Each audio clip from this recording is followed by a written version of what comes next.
Yang harusnya masuk ke dunia politik adalah orang awam.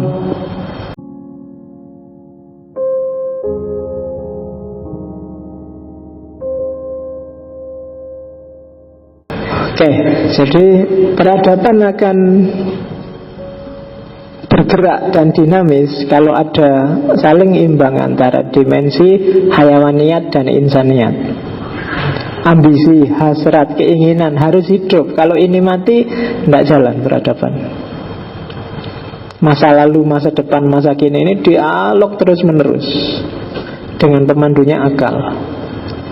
Karena akal ini kan yang selalu ngasih gongnya belakangan. Dari situ lahirlah dinamika sosial dan perubahan sosial.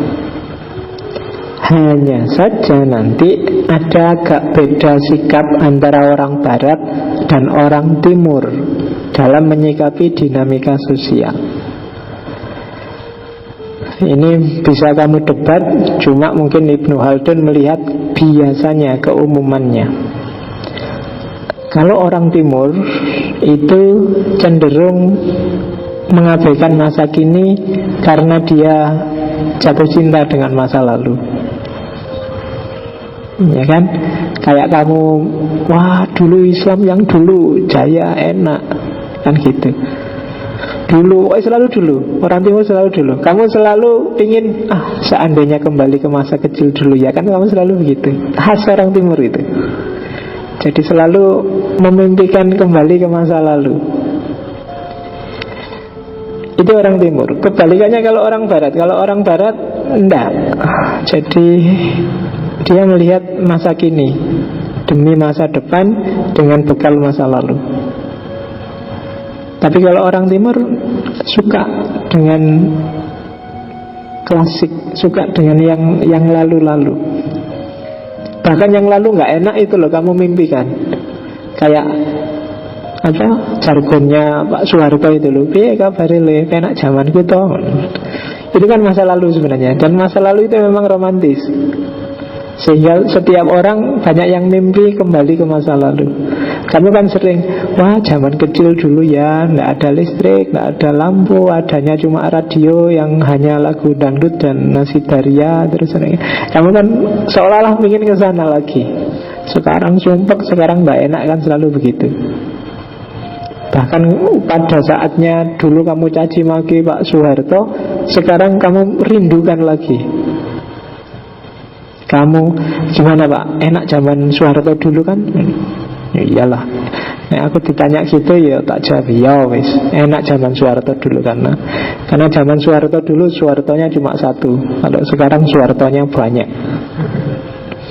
Jadi lebih parah sekarang karena kalau dulu kan yang gayanya ngendas-ngendasi kan cuma Soeharto. Nah, sekarang kan hampir semua pengen jadi kepala.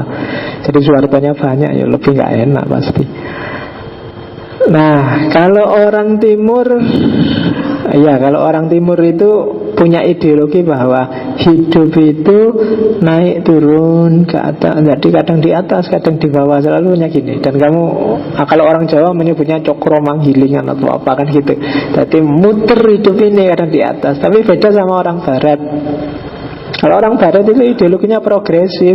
Hidup itu ya maju. Jadi bergerak maju. Bahkan kan banyak istilah apa film yang judulnya Back to the Future. Back itu kan balik, kembalinya aja ke masa depan kalau orang Barat. Kalau kita kan mundur mesti kan. Kita selalu lihat spion. Islam pun yang kita bangga-banggakan kan selalu yang masa lalu. Jarang kita lihat masa depan lah, sip gitu. Kita berjuang demi masa depan. Tapi kan enggak, kalau orang timur kita bangkitkan lagi kejayaan masa lalu kita. Kan mesti gitu. Apalagi orang Indonesia mau Majapahit zaman dulu, Mataram zaman dulu, kan mesti kiblatmu ke sana. Kalau orang Barat enggak, progresif dia. Oke lah, kita punya bekal masa lalu demi lepas landas di masa depan. Itu beda cara menyikapi perubahan sosial antara orang Barat dan orang Timur. Jadi kamu bisa merasakan lah rasanya. Kalau Indonesia itu, yo kamu masih ke belakang, terus masih kelenek-kelenek, masih horor-horor, masih itu kan masih laku luar biasa di sini. Di barat juga laku, tapi hantunya sudah beda sama hantu. Kalau di sini hantunya masih pakai pocong, masih pakai baju putih. Di barat sudah pakai jas, sudah pakai. Coba lihat film-film vampir, film mana kan sudah kemasannya luar biasa. Masa depan hantunya aja diproyeksikan ke masa depan. Kalau kita sejak dulu hantunya ya cuma pocong, nggak pernah ganti baju. Model-model gitu, kasihan kan ya. Sekali-sekali hantunya yang agak trendy gitu. Barat aja bikin film vampir jadi apa? Kayak Twilight, kayak gitu-gitu kan proyeksinya masa depan. Jadi itu bedanya barat sama timur. Kita selalu lihat spion, kalau barat lihat ke depan. Oke. Kemudian peradaban, negara, sejarah, komunitas sosial, kalau bagi Ibnu Khaldun sifatnya adalah cyclical, melingkar. Jadi lahir, tumbuh, dewasa, stagnan, degradasi, menurun, akhirnya mati. Nanti akan lahir lagi. Kalau mau dibangkitkan, dia akan lahir lagi. Ya, fase hidupmu sekarang tinggal dicermati. Kamu sekarang lahir sudah, tumbuh sudah, dewasa. Sudah belum ya dewasamu, aku tidak ngerti. Kalau sudah dewasa biasanya terus stabil, stagnan. Kalau sudah stagnan, sudah mapan, punya anak 2-3, biasanya ya sudah degradasi, sudah menurun, mulai punya penyakit 1-2 dan lain sebagainya. Dan gongnya ya itu sudah mati. Organisasi juga begitu biasanya. Lahir, tumbuh, dewasa, bertahan, stagnan. Karena dewasa berarti sudah maju, sudah jaya. Bertahan, tapi terus degradasi dan akhirnya mati. Itu sudah sunatullah sudah, kalau katanya Ibnu Khaldun. Negara juga begitu. Lahir, tumbuh, dewasa, stagnan, turun, dan mati. Indonesia lahir sudah, tumbuh sudah, dewasa mungkin sebentar, stagnan sebentar. Ini sekarang sedang menurun. Sebenarnya enak cepat mati. Kalau sudah mati biasanya akan tumbuh lagi. Cuma karena mungkin sekaratnya lama Indonesia ini, jadi ya masih panjang kita. Sebenarnya mending habis mati terus akan tumbuh lagi pasti. Sunatullah itu pasti. Dan tumbuh lagi, mulai awal lagi, ada kemajuan lagi. Prosesnya nggak bisa mundur. Nggak bisa dari degradasi tua terus balik lagi dewasa, itu nggak bisa. Jadi prosesnya cyclical. Jadi perubahan di dunia ini cyclical, dan di dunia ini nggak ada yang baru. Selalu ngulang. Peristiwa demi peristiwa sebenarnya ulangan. Kenapa? Karena siklus. Dan ini kan orang Jawa sangat sepakat kan dengan ini. Kalau orang Jawa kan selalu ada zaman kolo bendu, zaman kolo supo, pokoknya muter, nanti ada balik lagi. Setelah datang Satrio Piningit, zaman apa, balik lagi, terlalu siklus. Tidak pernah ada yang baru. Apa, tinggal kamu cari, tidak ada. Sebut aja peristiwa apapun, fakta sosial apapun, pasti sebenarnya ngulang. Dulu sudah pernah ada, cuma kemudian layu dan tua, sekarang hidup lagi karena mungkin dibutuhkan. Ngaji filsafat kayak gini, jangan kamu anggap ini baru loh ya. Ngaji yang gak bayar, yang santai-santai, yang ada. Sejak dulu ngaji di dunia Islam itu model halakoh seperti ini. Bukan yang bayar-bayar itu.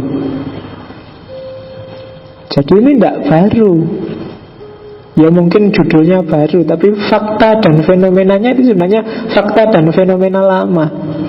Ya mungkin tehnya lah yang baru. Karena zaman dulu mungkin belum ada teh. Tapi fenomena ngaji semacam ini fenomena lama. Tidak ada yang baru, yang gratis. Kalau yang baru, yang model baru kan ada yang bayar itu kan. Kalau di Jakarta, di Paramatina ngaji filsafat lumayan itu bayarnya. Kalau di sini gratis. Itu enaknya Jogja. Ya, tapi yang bayar pun juga sebenarnya tidak baru. Apa ada ngaji yang bayar mahal? Ada zaman dulu. Misalnya kalangan istana. Orang-orang istana itu ya biasanya ngundang Ibnu Rus, ngundang itu ke istana ngajari para putra mahkota, itu pasti dibayar mahal. Yang gratis ya yang di luar-luar, untuk orang-orang fakir, miskin dan itu. Nah itu yang kita yang kita ulangi hari ini. Ya ceritanya kan gitu dulu itu. Nah, diulang lagi hari ini. Ada yang kelompok elit yang mahal, dan kita yang di pinggir-pinggir aja nggak apa-apa. Yang agak deso badawi tapi spontan, santai, sederhana, sak senengnya kan gitu. Nggak harus pakai mahal-mahalan. Nah itu ngulang juga, jadi siklus. Ini nggak ada kok fenomena baru yang jreng luar biasa, nggak ada awalannya. Pasti itu ngulang, hanya saja mungkin kemasannya berbeda. Teori lagi runtuhnya hadoroh. Kalau menurut Ibnu Khaldun, peradaban itu akan runtuh oleh 5 hal. Yang pertama, ketidakadilan yang menyebabkan jarak antara orang kaya dan orang miskin sangat lebar. Itu tanda-tanda sebentar lagi pasti akan jatuh. Kenapa? Sebentar lagi ada kerusuhan pasti. Hal kecil pun bisa tumbuh jadi kerusuhan. Kenapa? Karena timpang. Yang sini bisa makan aja syukur, yang sana wah, uang sekian puluh juta hanya untuk sekali makan. Itu kan timbang, terlalu jauh. Kalau ada ketidakadilan yang sangat lebar, itu alamat ciri-ciri peradaban mau runtuh. Merajalela penindasan. Penindasan itu berarti ada kelompok kuat yang menindas kelompok yang lemah. Kalau ada fakta semacam ini, itu alamat sebentar lagi akan runtuh. Kalau kelompok yang kuat sewenang-wenang pada kelompok yang lemah, itu alamat sudah. Kemudian yang ketiga, moralitas runtuh, terutama di kalangan pimpinan. Menteri paling penting urusan moralitas, menteri agamanya kena korupsi. So abad itu sudah ciri paling gampang untuk menunjuk bahwa ternyata memang moralitas kita sudah runtuh. Itu ciri ketiga, peradaban akan jatuh. Kemudian yang keempat, tertutup, tidak bisa dikasih tahu. Sudah jelek, merasa dirinya paling cakep.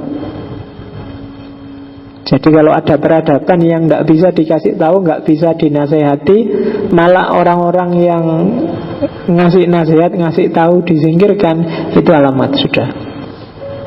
Peradaban itu akan runtuh, tidak bisa menerima perubahan lagi. Dan yang terakhir, ya seandainya nggak ada yang empat itu, kalau ada bencana alam besar-besaran ya pasti runtuh dia. Kok yang dilalah menurut saya 5-5-nya di Indonesia ada. Bencana alamnya ada, moralitas runtuhnya ada, kezaliman ada, ketidakadilan banyak. Oh itu berarti satu-satunya jalan bagi kita adalah ya mengalami totalitas itu tadi, sekalian terus mati terus ganti, atau kita ganti aja namanya Indonesia, kita bubarkan Indonesia, ganti nama. Nah itu kan enak. Solusi paling gampang biar kita nggak bayar utang. Iya, ganti nama. Nanti kalau luar negeri, ayo bayar. Dulu kan yang utang Indonesia, sekarang Indonesia nggak ada. Jadi tidak bisa dituntut untuk bayar utang. Jadi kita bubarkan Indonesia, kita bikin yang baru, entah namanya apalah gitu. Tapi yang jelas ada ciri-ciri keruntuhan hadoro, keruntuhan kota. Ya nanti setelah runtuh akan mulai dari paling awal lagi, mulai dari Badawi lagi, mulai dari desa lagi, gayan desa lagi. Kenapa? Karena memang peradaban itu sifatnya siklus. Nah, apa sih fondasi paling kuat biar negara nggak cepat runtuh? Ini salah satu teori yang original dari Ibnu Khaldun, namanya asobiyah, ta'assub, kohesi sosial. Ya banyak orang bilang jangan ta'assub. Tapi teorinya Ibnu Khaldun kebalikannya. Justru kalau ada kohesi sosial yang namanya ta'assub, negara punya pondasi. Macam-macam ta'assub itu ada berdasarkan keturunan, ada berdasarkan persekutuan, berdasarkan kesetiaan, berdasarkan gabungan kekuatan kerjasama, berdasarkan perbukaan bisa. Tapi yang jelas ini adalah lemnya dunia sosial. Kalau orang kehilangan keterikatan sosial yang namanya asobiah, maka negara nggak punya pondasi, dia akan cepat jatuh. Hari ini orang menyebutnya nasionalisme misalnya. Itu kan sebenarnya sejenis ta'assub, sejenis asobiah. Tapi bagi Ibnu Khaldun harus memang begitu, karena ketika kehilangan asobiah, negara akan runtuh. Aku dan kamu kan sama-sama merasa Indonesia berdasarkan mungkin persekutuan, mungkin kesetiaan, mungkin kita beda pulau tapi ada penggabungan dan lain sebagainya. Itu yang bikin aku masih nganggep kita saudara. Itu ikatan semacam ini namanya asobiah. Kalau nggak ada asobiah ya enggak. Aku mau di sini, kamu mau ada di situ, mungkin ada asobiahnya. Kita terikat sama-sama Muslim ya, atau sama-sama manusia ya, sama-sama pengen ngerti filsafat ya, sama-sama itu kan ikatan yang menyatukan kita. Jadi bisa karena keturunan, bisa karena persekutuan, bisa karena kesetiaan, bisa karena penggabungan dan macam-macam. Tapi ini nilai yang harus ada. Ini teori yang original dari Ibnu Khaldun. Kohesi sosial. Karena hidup bersama itu kalau nggak ada kohesinya, kalau nggak ada yang merekat, pasti tabrakan karena setiap orang akan jalan dengan kepentingannya sendiri-sendiri. Oke. Di setiap level pertumbuhan negara ada asobiah, baik dari level lahir maupun dari level runtuhnya. Jadi misalnya ketika negara baru lahir, biasanya asobiahnya masih kuat. Itu fase pertama negara, itu kan founding father-nya, era Soekarno-nya misalnya. Itu kan orang masih nasionalismenya kuat. Tapi ada tahap kedua dari negara, yaitu tahap pemusatan kekuasaan. Biasanya ketika sudah naik, sudah stabil negaranya, mulai bikin pembatasan-pembatasan, bikin aturan-aturan untuk melanggengkan kekuasaan. Dari sini biasanya asobiahnya mulai luntur. Orang mulai bertanya-tanya, mulai menggugat, mulai mengkritik, karena ada kebijakan-kebijakan praktis untuk melanggengkan kekuasaan. Itu era fase kedua. Tapi terus biasanya asal stabil, asal terjamin kebutuhan masyarakat, akan lahir fase ketiga, yaitu fase santai, fase menikmati, seneng-seneng, cuek aja. Semua pingin seneng dan ternyata negara bisa mewujudkan setiap keinginannya orang. Itu fase ketiga. Di era ini biasanya orang sudah peduli amat dengan asobiah, dengan nasionalisme, dengan yang penting seneng. Itu fase ketiga. Biasanya kalau sudah terlalu lama seneng, negara secara umum masyarakat akan jadi malas. Statis, stabilitas itu kan statis. Males sudah nggak ingin berkembang lagi. Dan fase terakhir yang meruntuhkan kemudian ketika itu males, yang terjadi ya tidak kreatif, menghamburkan modal, menghamburkan kekayaan negara untuk subsidi-subsidi yang tidak penting.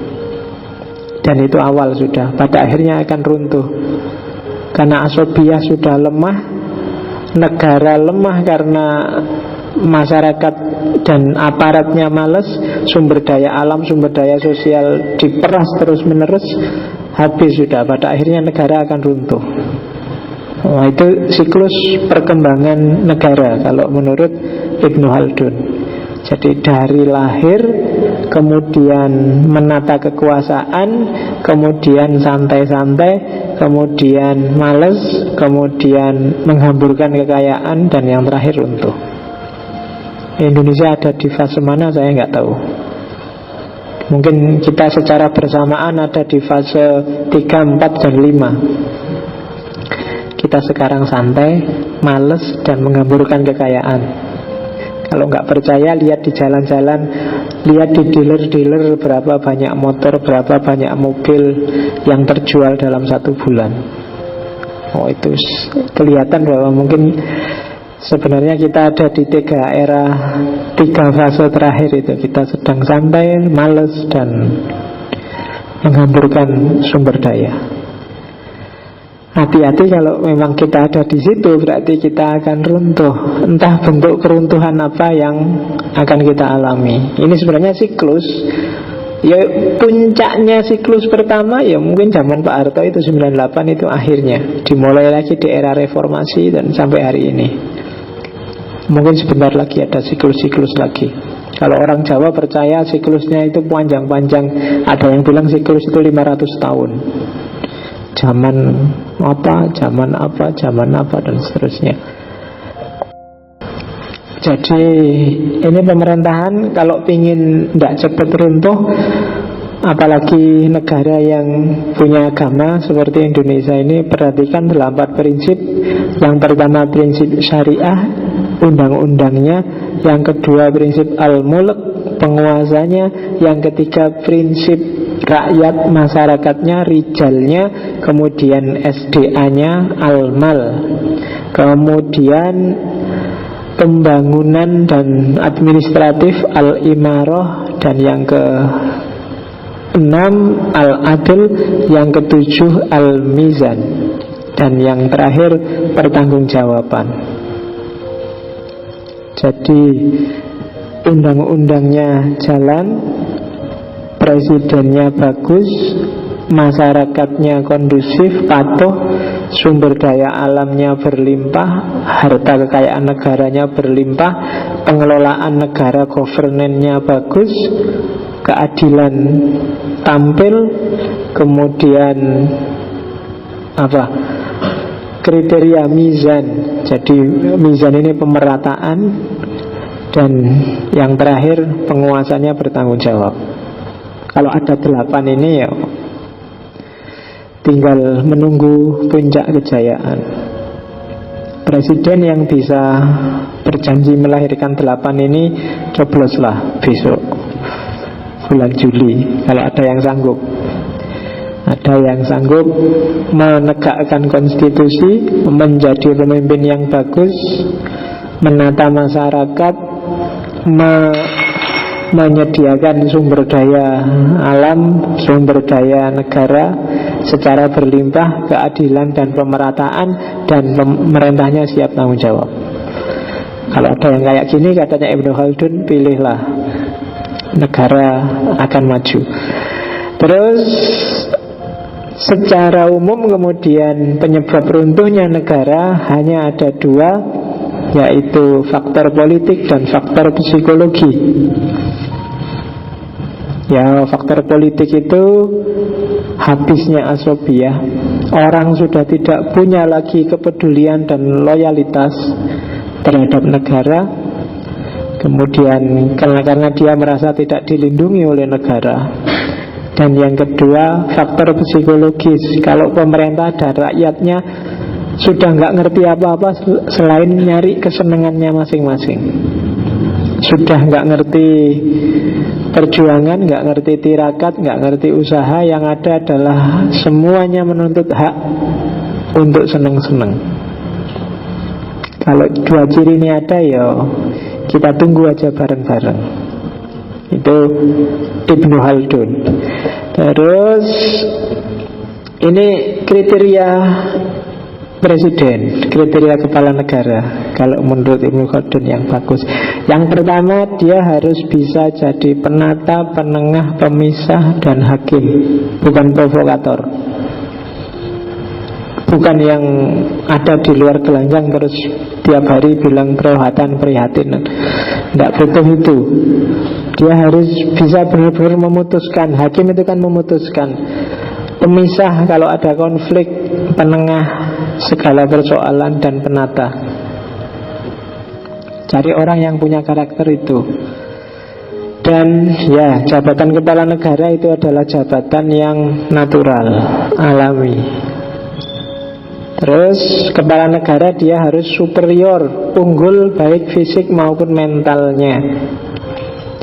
Kemudian kepala negara harus didukung oleh pasukan yang kuat, karena pasukan ini berguna untuk mengamankan seksi keamanan. Selain itu dia harus didukung para intelektual, ulama.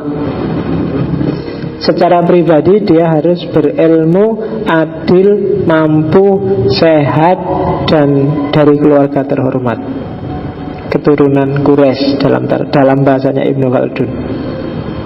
Jadi jangan salah, keluarga ya penting. Jadi kalau kemarin ada kampanye, tidak usah lihat keluarga, ya penting, coba dilihat keluarga. Karena saya bilang tadi, setting itu menentukan karakter. Seperti apa sih masa lalunya itu menentukan.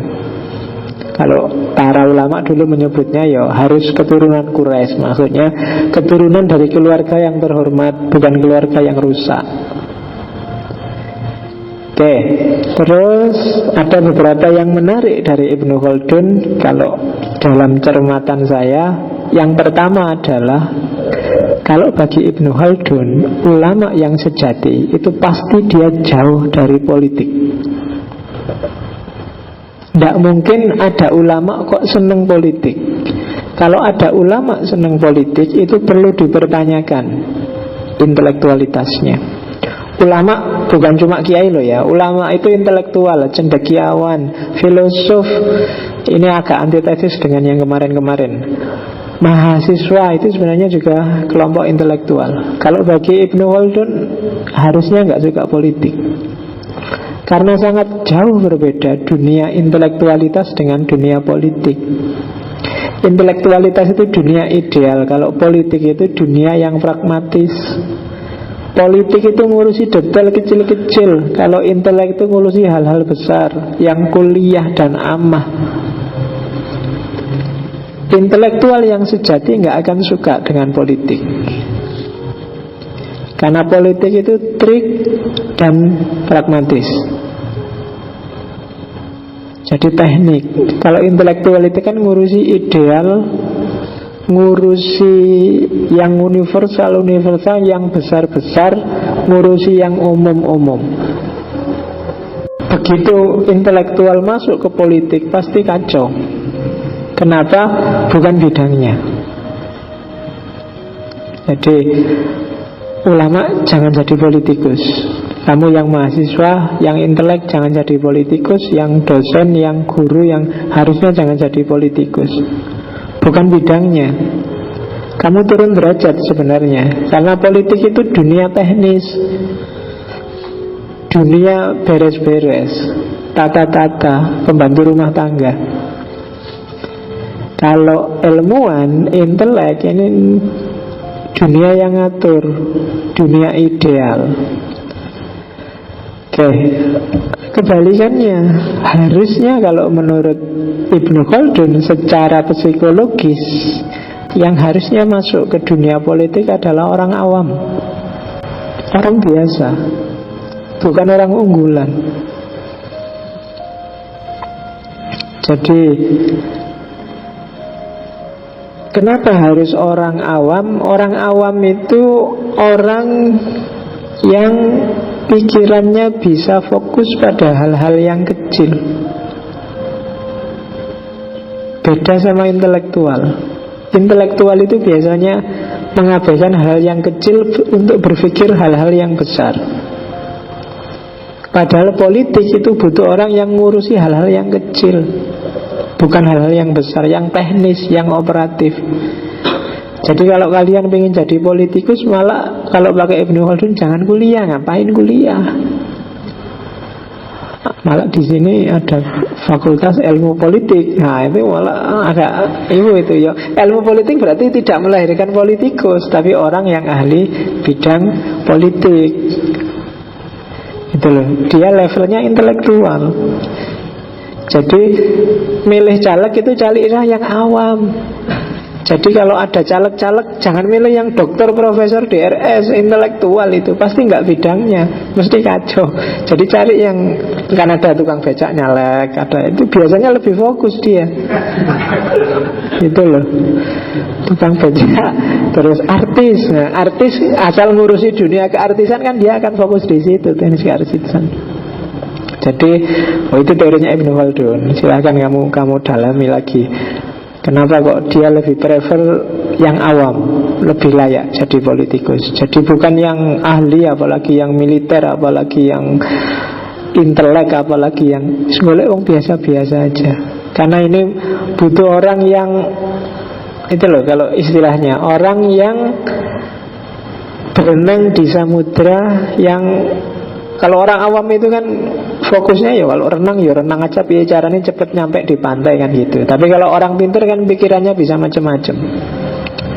Bisa sambil renang lihat ikan, wah ikan ini kira-kira makhluk Tuhan yang langsung pikirannya dowo. Tapi kalau awam itu nggak bisa mikir apa-apa, pokoknya piye caranya selamat, segera nyampe ke pelabuhan, segera selamat kan gitu aja.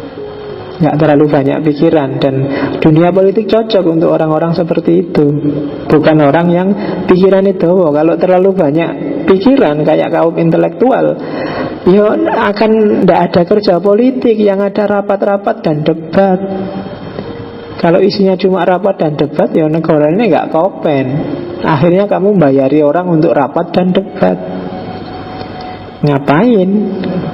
Tuh loh, duitmu kamu bayari pada DPR hanya untuk rapat dan debat. Cari yang praktis. Nah, orang-orang awam, orang biasa.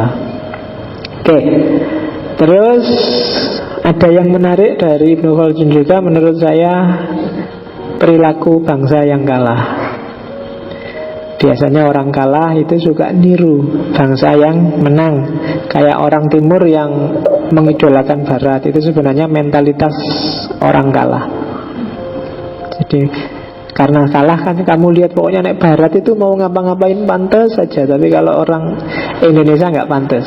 Kamu lihat Lady Gaga pakai baju aneh-aneh, bagi kamu kan kok pantas ya, nggak apa-apa. Tapi begitu ada artis Indonesia aneh-aneh kan kamu alah apa lebay, kan mesti gitu. Tapi kalau ke barat kan kamu nggak berani bilang lebay. Kenapa? Mentalitasnya orang kalah. Karena yang ngalahkan kamu itu selalu kamu anggap sempurna, selalu kamu anggap bagus. Dan dirimu sendiri yang kalah, dan levelmu selalu kamu anggap di bawahnya. Sama-sama melakukan hal yang sama, kamu tetap menganggap barat lebih bagus. Itu kenapa perilakunya bangsa yang kalah. Kalau zaman dulu, zaman Islam Jaya, hal yang terjadi kebalikannya, barat yang niru Islam. Jadi banyak sekali tren di dunia Islam dijiplak oleh barat. Sekarang kebalikannya, tren di dunia barat kita jiplak. Kenapa? Sekarang kita yang kalah. Nah, itu hukum sosial kesekian yang dikeluarkan oleh Ibnu Khaldun. Terus teori profesionalisme dan spesialisasi. Ini kan cirinya modernitas. Ibnu Khaldun sudah banyak ngomong ini. Jadi orang itu harusnya profesional.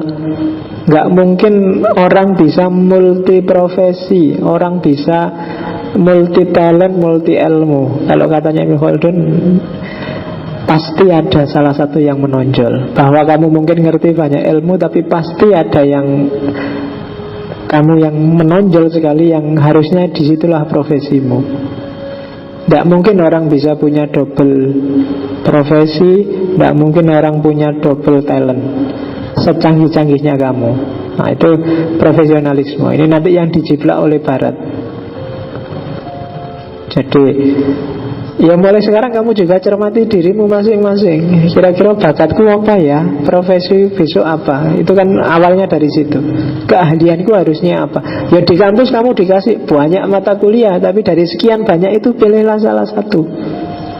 Tidak harus nilai A semua lah. Yang tidak kamu pilih nilainya B, C tidak apa-apa. Tapi yang kamu pilih tadi dia harus A, karena kamu pengen expert di situ.